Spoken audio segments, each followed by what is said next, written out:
Hello friend, it's BorasLegend here, and today I will teach you the two most important defending techniques in FIFA 18. These techniques will help you to cope with as many different types of opponents and circumstances as possible, make you more adjustable, which in the end will lead to more wins and better results. Alright, let's get into these two techniques. The passive aggressive defending is the most safe type of defending in FIFA and the best to use when you play in bad connection. The key here is to always cover the middle passage with your midfielders.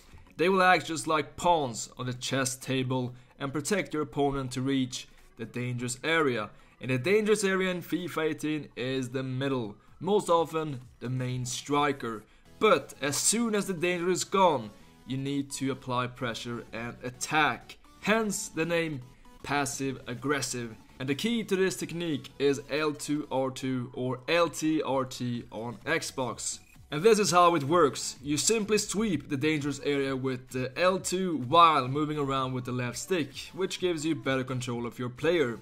And as soon as you assess that the danger is gone or the ball holder gets into a shooting position, you release L2 and sprint towards your opponent like a hungry lion. And if we don't manage to reach the ball, we just move back into our safe and tactical defending position.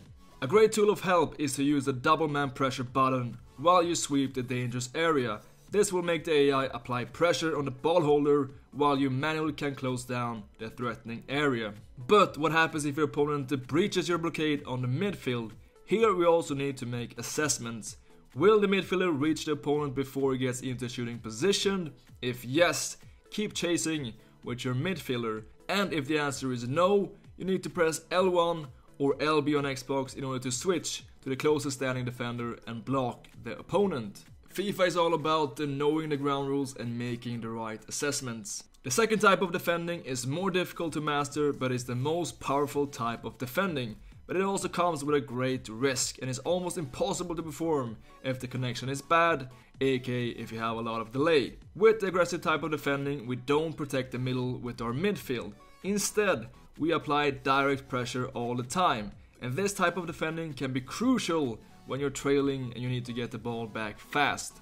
The key to the aggressive defending is to have the vision. Where is the gap? Spot the gap. As soon as you see the gap, you run there fast with the closest standing player.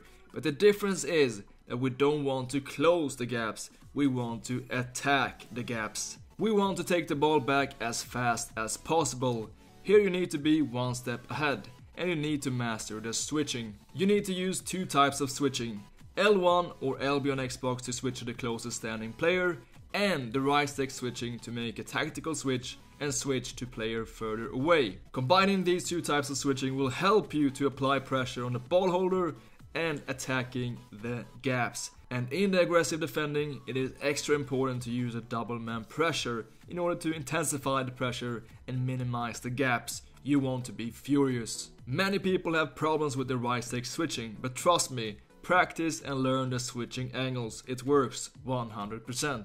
This type of defending is more risky, but when perfectly applied, you can completely dominate your opponent. Here you can see some more examples. This is a perfect example of the passive aggressive defending. So you can see how the opponent, he tries to find a pass into the middle. He wants to find Ronaldo, his striker, but we just cover this area. We're holding down L2. We are cutting off his angles to find this dangerous pass into the middle. And here we're using the RB pressure with Blanc. We're switching over to Vidal and then to Costa. We're always switching to the players that are in the best position to cover these passes. And there is simply no way for him to get past here. And we all the time keep focused. We look at his strikers. Where do we have to cut off the angles? Where do we have to stand in order to block this pass? And you will also see here how as soon as we have closed this area, you can see here there is no threat now, and now is the time to attack.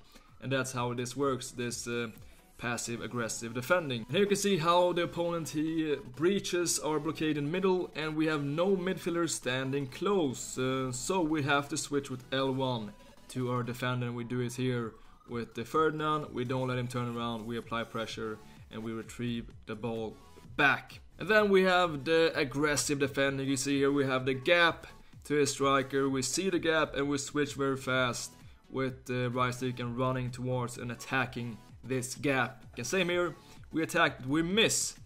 We miss this first pressure, he gets a pass, but when we do it, we have to get back into our position. You can see how we fast turn around with Ferdinand and we block the opponent, and it's actually not even a foul in this situation. So, which is the best type of defending, you might ask? And the answer is both. You need to master both types of defending, just like you need forehand and backhand in tennis. It's all depending on the match situation. Is it delay? Is it perfect connection? Are you trailing? Are you leading? Are you hungry? How is your confidence? There are so many different opponents and so many different situations in the game that the defending is actually very hard to teach. But knowing these two ground rules of defending will help you to cope with many of these situations and make you more confident and more adjustable, which will in the end give you more wins in for champions or whatever game mode you prefer. After all, defending is the most important